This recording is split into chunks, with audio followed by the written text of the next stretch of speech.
pantry essentials that I keep in the fridge are cheeses. I always try to keep a couple of blocks of cheese around that I can easily grate.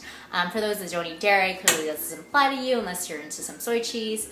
And I also keep a little bit of either sour cream or creme fraiche, because I find that just adding a little dab of that to some finished eggs or to a soup, to some pasta, really kind of makes it feel rich and fancy. You don't need a lot, a little goes really a long way. So that's why I keep those things around. And also you can go ahead and like make a sauce out of them and slather them over, you know, chicken or fish. You know, a little bit of Dijon with some sour cream or some creme fraiche with some capers. That's gonna make a really, really nice sauce for a lot of your proteins. So what else do I keep in the fridge that I would call pantry essential?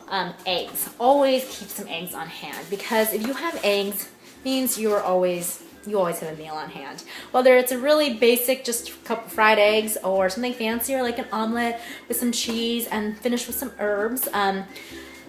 That in itself is a great meal. So if all else fails, have some eggs and they're gonna be great. Okay, so some other things that are definitely a pantry essential for me, maybe not for you, is tofu. We always keep a block or two of super firm vacuum packed tofu. This has clearly been already opened, so now we have it in Tupperware. But because you know we're a sort of vegetarian family, I always keep a lot of tofu around. Again, you can sear it in a wok with some soy sauce and cornstarch. You have some crispy tofu poppers. Roast them in the oven with some soy sauce or balsamic vinegar or whatever vinaigrette you want to make. That tofu just takes the flavor of it, and you have a healthy vegetarian protein. I always keep herbs. This might be a weird way of keeping herbs that you may not have seen, but this is the best way to keep a lot of herbs. So there, underneath this little thing is a bunch of cilantro, a bunch of parsley, and some green onions. I kind of trim the ends and then I plant them in some water. The water does need to get changed every couple of days. It gets gross, but this enables your herbs to last a lot longer. Herbs are really great because you can always have a pesto ready to go.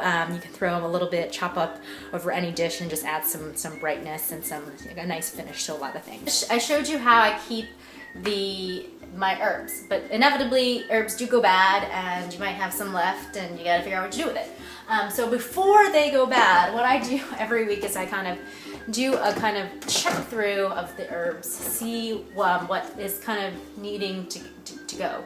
And then I just puree it all in a food processor with a couple of garlic cloves, some nuts, a little bit of lemon juice, some salt and pepper, of course, and that gives me a nice, container of herb sauce or pesto, whatever you want to call it. And this I use throughout the week. I fold it into omelets. I eat it with any sort of protein.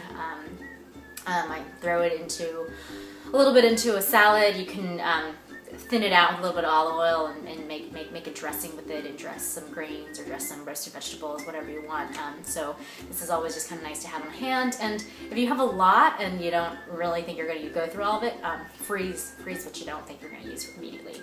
And same goes for a lot of things in the fridge, or just in general. Like if you're cooking for one and you can only buy an 8-ounce bag of cheese and you're not going to use all of it in the week, or before it's going to go moldy, separate it, put it into a airtight container, Ziploc bag, whatever, and throw the rest in the freezer. Label it, have a Sharpie pen near your fridge or just clipped onto your fridge, label it, what it is and the date, and try to use it within 3 to 6 months. So that's my kind of rule of thumb for what goes from fridge to freezer. Okay, so that's my pantry. So that's basically the tour of my fridge. In the next segment, we are going to go into my freezer and see what pantry essentials I keep in my